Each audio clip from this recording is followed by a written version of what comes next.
So I'm probably going to act as the hostess for today. I will start with the first talk and then be able to introduce you to the other professionals that we've brought here. And I wanted to start off, as you can see from the title, with kind of a review of what is an epileptic encephalopathy. I think that KCNQ2 has been labeled that. It's part of a group of other disorders, and I think that that has very unique features and some things that I hope by providing some education about how we doctors think about things and where we come from might help you all to understand how it fits into the world of epilepsy and seizures. So these are kind of the questions that I think often come up when someone gets a new diagnosis. So what is this name? What does it mean? What is that? How do we characterize it? How many kids like our kid are there, and where are they in the world, and what's happening to them? So I think we'll talk a little bit about classification and a little bit about treatment, although I believe that a lot of my other colleagues will be touching on this too. All right, so when we talk about classification, I think that there are a number of different things. I'll provide a little bit of a history of how we have begun to think about seizures and epilepsy, and then talk about what the current themes for classification are. And I don't mean this to be like a test, I just want it to kind of, again, provide a little bit of perspective for you. Oh, good, I did it myself. So this, I think, is, as you can see, is a busy slide, but it discusses the fact that we, as epilepsy doctors, divide seizures into kind of two groups. One group of seizures that originate from the entire brain, generalized seizures, and then another group of seizures that originate from focal parts of the brain, and that can be any different area. And then we have a group here, of course, that is unknown, and the epileptic spasms are now categorized under that umbrella. And I think this plays an important part because seizures are one of the main features of epilepsy and therefore form one of the main ways in which we classify different disorders and group them together into meaningful ways. So this is the current classification system from the International League Against Epilepsy, which is the main organization that helps us to group things together for research purposes and for common diagnoses that can be shared amongst us. And you may have heard some of these terms before because they've been in use for a long time. Over here, these are terms we used previously. So idiopathic, meaning presumed genetic. Symptomatic, meaning secondary to a known problem in the brain, so someone who had a stroke or had meningitis or encephalitis, and then seizures became a symptom of that insult to the brain. And then finally at the bottom, this term cryptogenic or mystery, meaning that you didn't know exactly what was wrong, but you assumed that there was something causing the epilepsy. Now we kind of have changed things a little bit, and really, as genetic discovery has been increasing at a rapid pace, we have identified more and more genes associated with different types of epilepsy. And so this has really come to fruition, and I think that KCNQ2 falls obviously under that category. There are still structural diseases and metabolic diseases that we group together, so malformations of the brain or dysfunctions in mitochondria. Infectious or immune causes, encephalitis and other autoimmune disorders can cause seizures. And then finally, again, we still have a large group of people with epilepsy that we don't have a diagnosis for. So I think that the other way that we classify things is not just based on the type of seizures or the cause of the seizure, but in these categories called syndromes. And these are kind of the defining features of a syndrome. So you'll see that seizure type is right there at the top, but they also are characterized by when they occur, why they are happening, the anatomy of the brain that goes along with that, how severe the epilepsies are, whether they are in a benign category or a more something that disturbs more functions in the brain. EEG features play a big role in how we categorize things. Duration, so do children outgrow this over time? Do people outgrow this, or is this something that's lifelong? And finally, the prognosis. Is this likely to be easily treatable or not? Are things going to go well, or are they going to be tougher to treat?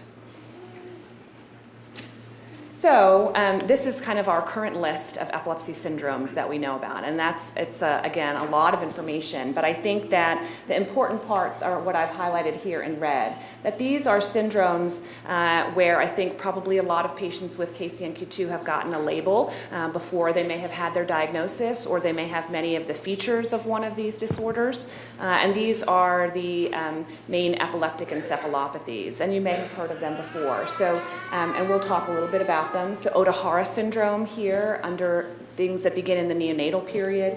Lennox-Gastaut syndrome here, something that begins a little bit later in life and is characterized by some of these unique features.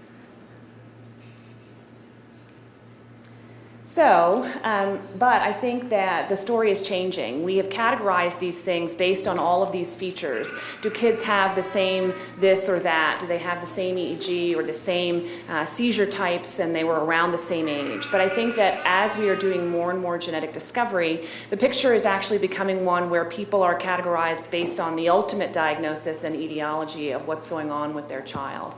And I think that in many ways that offers a little bit more of a precise characterization. You can see things that are more similar and different among those children when you get them together. But I also think that it brings up some other challenges, and we'll hear about some of this for KCNQ2.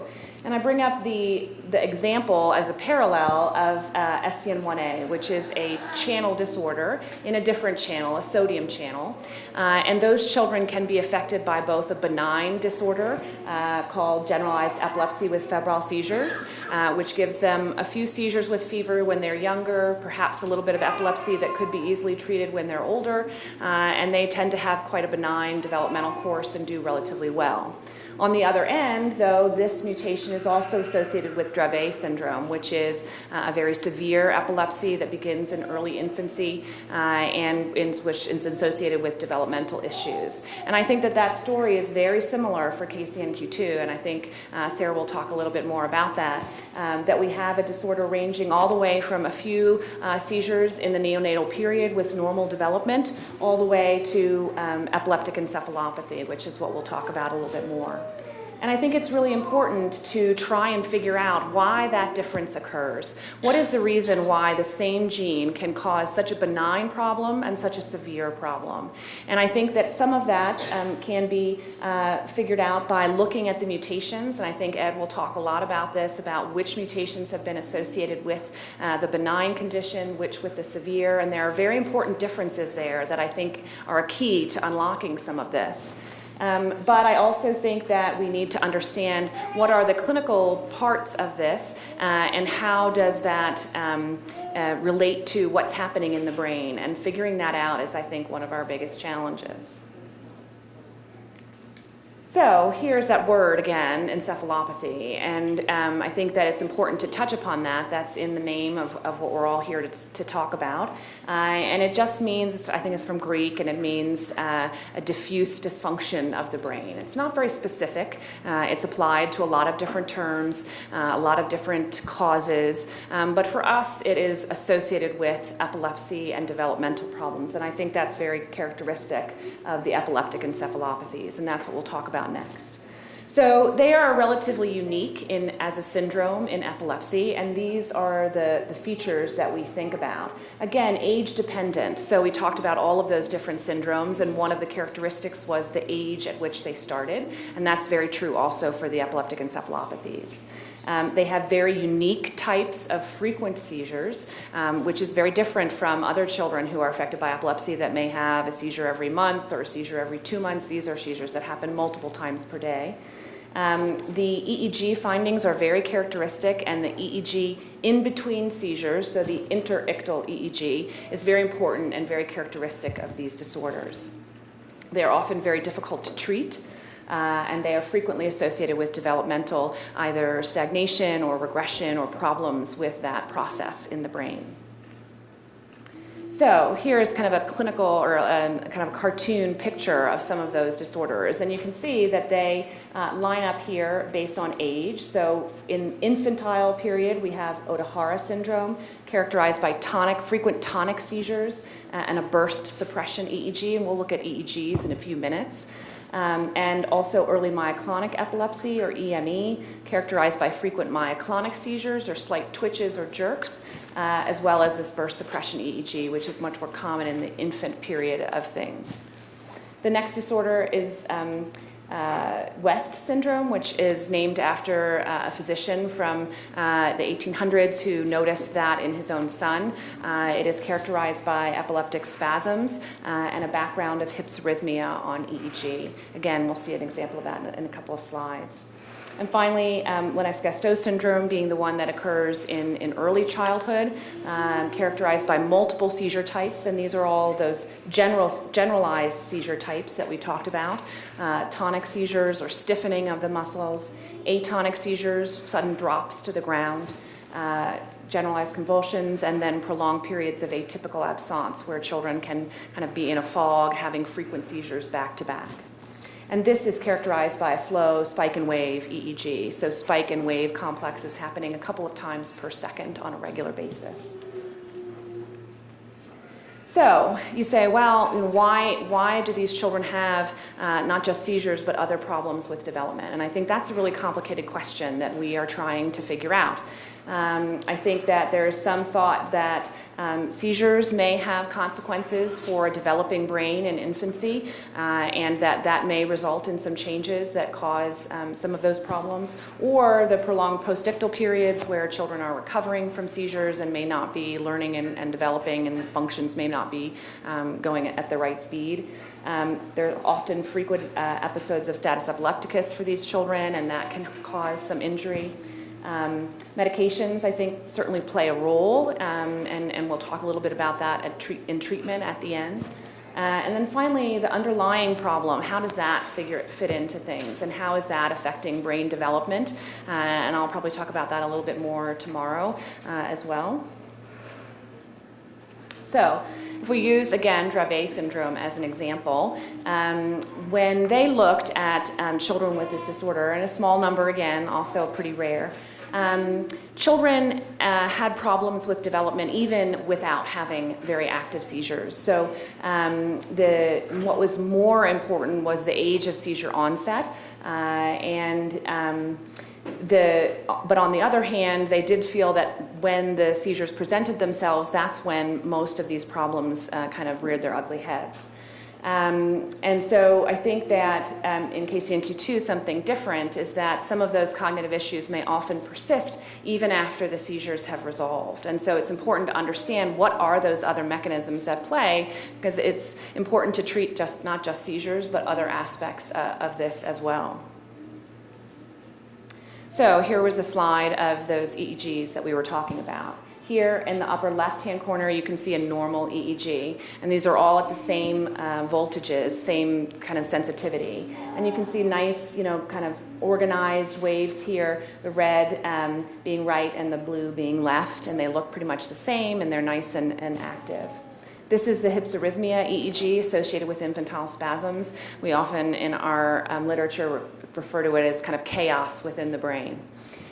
This is the EEG associated with Lennox-Gastaut syndrome, so that slow spike and wave. You can see here 1 or 2 of these complexes every second. And then this EEG here on the right is a burst suppression EEG, often associated with Ohtahara syndrome or neonatal epileptic encephalopathies.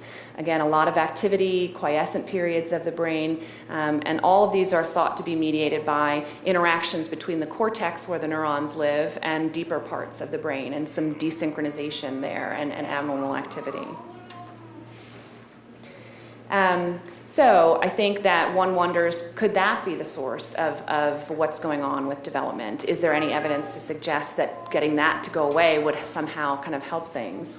And we do know that that does play a role. So when children present with infantile spasms, if they have hypsarrhythmia, the faster they are treated and the faster that resolves, the better their developmental outcomes often are. There's another epileptic encephalopathy of children that are slightly older that happens when they go to sleep, that they have all of these discharges.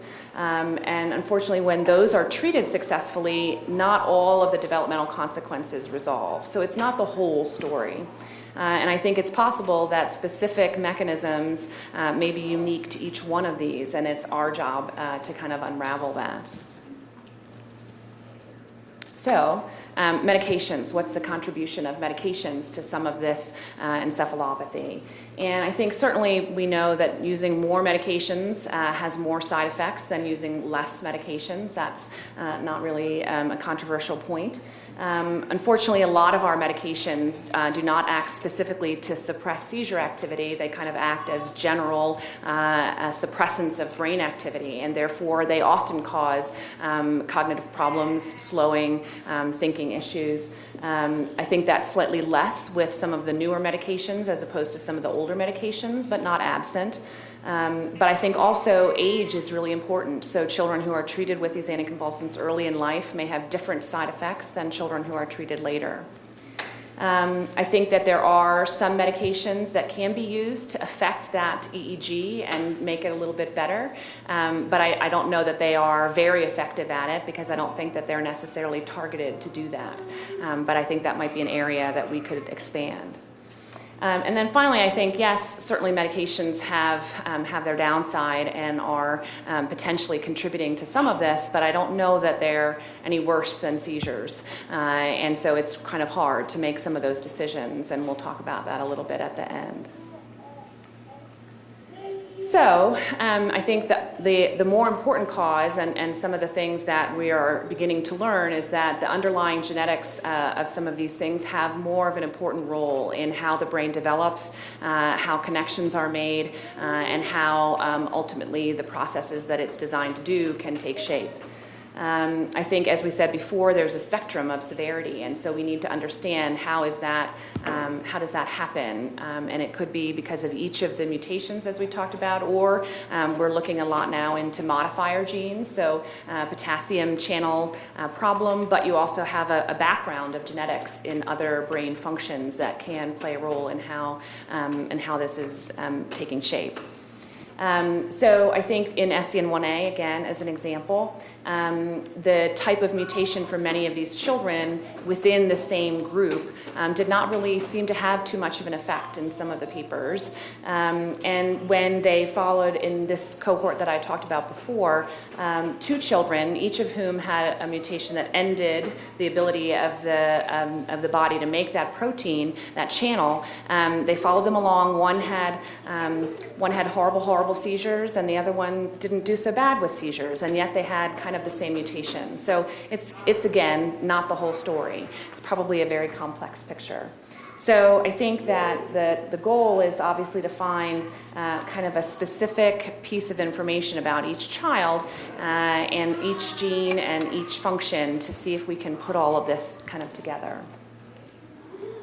So, to shift gears, as the cartoon says, I think that we would like to kind of understand how many, and our first guest was telling us about how many diagnoses there were, and I think that it's good to have some perspective for kind of a more global picture. So if we talk about incidence of things or how many children have something, there are 2 main concepts. One is prevalence, which is in a place, how many people are getting diagnosed with a disease and how many people already have that disease. And for epilepsy, it's about 2 million people within the United States, or about 1-2% of the population. And about 150,000 to 200,000 cases are diagnosed each year. And there are 2 peaks in age, one in very, very young children and the other in elderly people. If we look at a group of children with neonatal seizures, which is where many children with KCNQ2 will present, the variability in the population is slightly different. So neonatal seizures occur in about 2 to 3 out of 1,000 term births.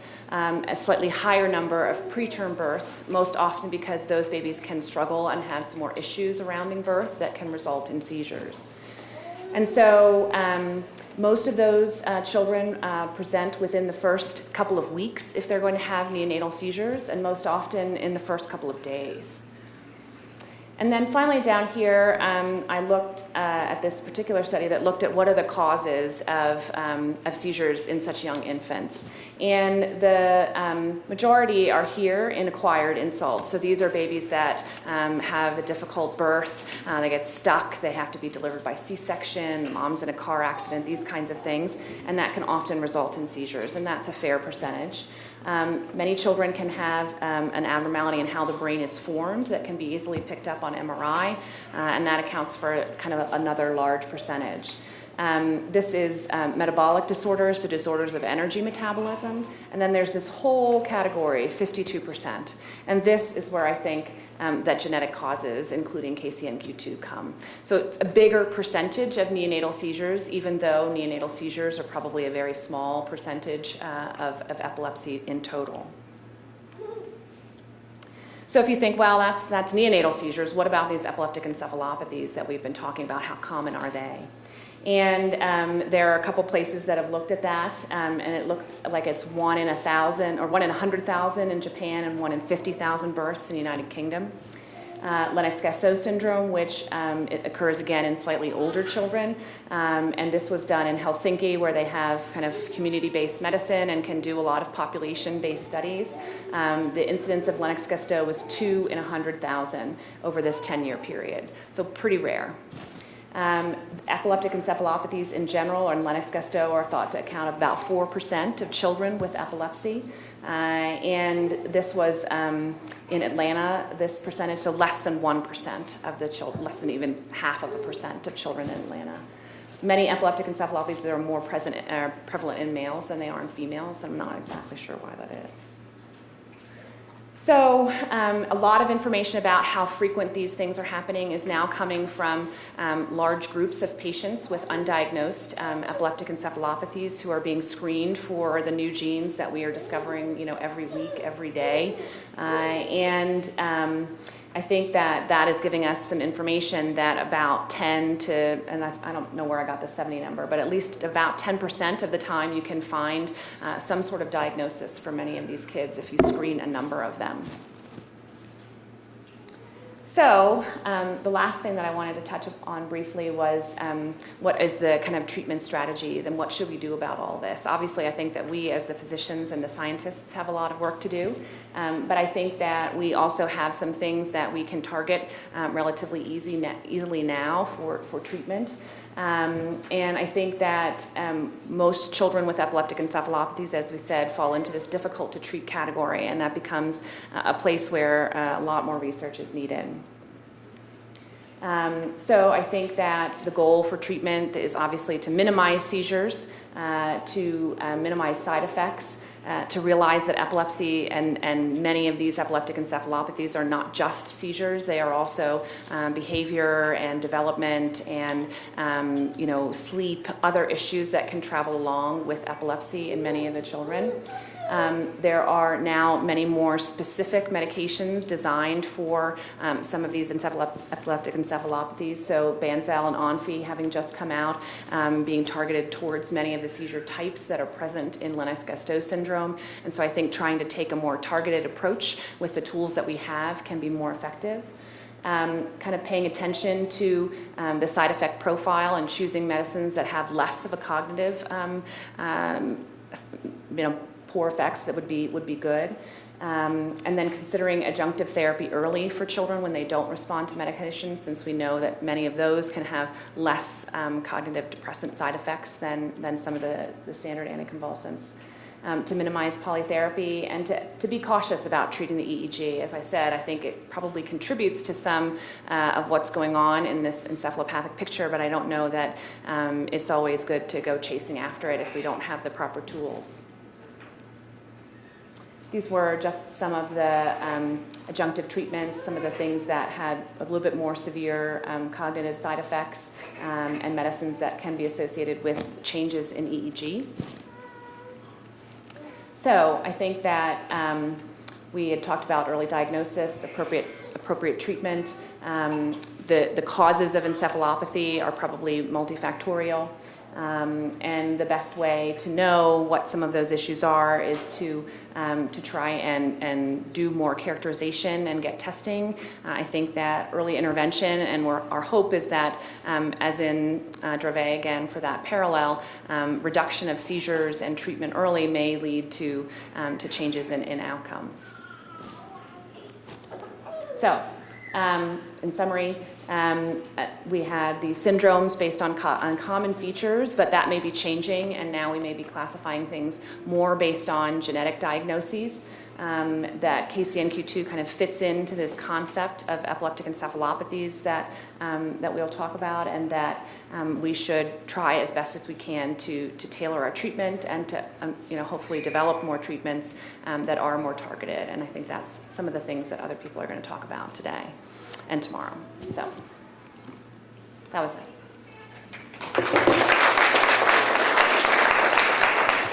So I think that I don't know where our times are now because we're a little bit off, but we had budgeted making good time. All right. So we had budgeted some time for questions. I'm happy to take any of those. And then I think the next thing that we had assigned was a small break. So any questions from anybody? How do you differentiate ODHR from KCNQ2?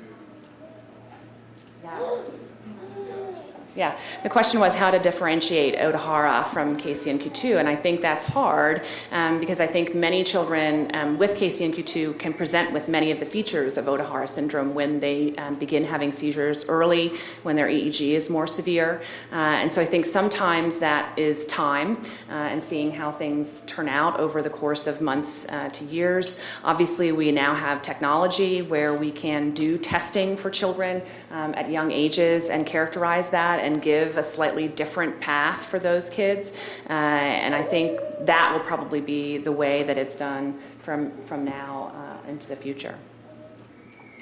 Yeah. If you were to say, what is it that you would most like to know as somebody who treats a population of some children who have KCNQ2? So as the research goes forward, what are you interested to know yourself that you think might help improve outcomes for children with KCNQ2? What do you think is the most interesting area of study? I think that the most important or most interesting area to me is this kind of concept of targeted treatment. So taking the diagnosis, the very specific diagnosis, understanding it well enough to know what specific treatment might benefit it most. And I think Ed is going to talk about that a little bit about, are there medications that act on the exact cause of that child's problems? And can we, if we implement those, can we change the course of the outcome for that disease? And I think that to me is the most exciting. Kind of this concept of having personalized and targeted, and the conference that a couple of our attendees are going to go to is what's called precision medicine. So having something that's precisely targeted to what's going on, and will that be able to help us kind of change the course of things? Yeah. Do you have an expectation for the numbers of patients who are diagnosed with KCNQ2 to rise, to follow similar trends? Is there an expectation of how many you see, say, Yeah. in next year? Right. I think that because some of the diagnostic techniques are relatively new, I think that there's probably going to be kind of a transient surge as we are getting diagnoses for people that didn't have them for a long time.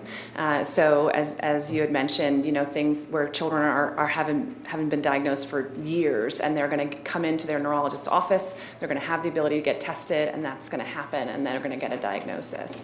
I think that'll be kind of a peak, where there'll be a lot of new diagnoses, and then I think after that kind of tapers off, it will kind of resolve into kind of a steady percentage, and I suspect that it will be around 10% of children with or less of children with epileptic encephalopathies. So I think it'll be a small part. I think that it depends on how well we can characterize what we're looking for, how well we'll be able to do testing, I think.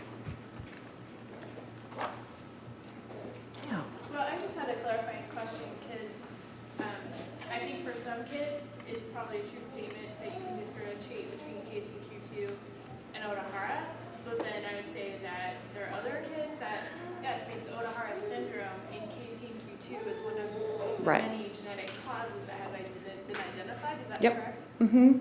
And I think that it's again, when we talk about what the course will be, it's our challenge to understand why some children who initially present with the same features, the burst suppression EEG, the frequent seizures at a very, very young age, why some of them may continue to have those problems and may look more like Odahara, and why some of them evolve slightly differently and may have resolution of seizures and may have a more benign developmental trajectory. And I think that we don't necessarily know why that happens yet.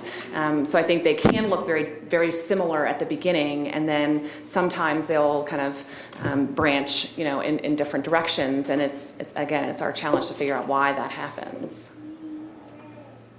Yeah. The children with the same exact mutations as each other, are they developing at the same rate, or some of them doing better, or like I heard there's 5 with Eric's exact mutations, or do you think they're the same as each other, or develop differently? Is it seizure related, or? So I think they're probably pretty. The question was, I'm sorry, I forgot to put my word. The question was whether or not children with the same mutation in the same gene are developing at the same rate and similar to each other. I think there are probably a lot of similarities, but I think there are probably important differences. And I think that the kind of hypotheses that are used to explain that are perhaps that they may have a different genetic background. So everybody has 2 different parents. You get different genes from each of them, and that background of other risk factors may play a role in how KCNQ2 presents.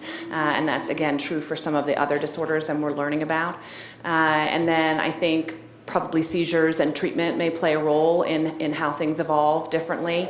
So I think it's, again, something that we're still, kind of trying to sort out. But I think it's entirely possible that children with the same mutation may have very different outcomes. All right. Any other?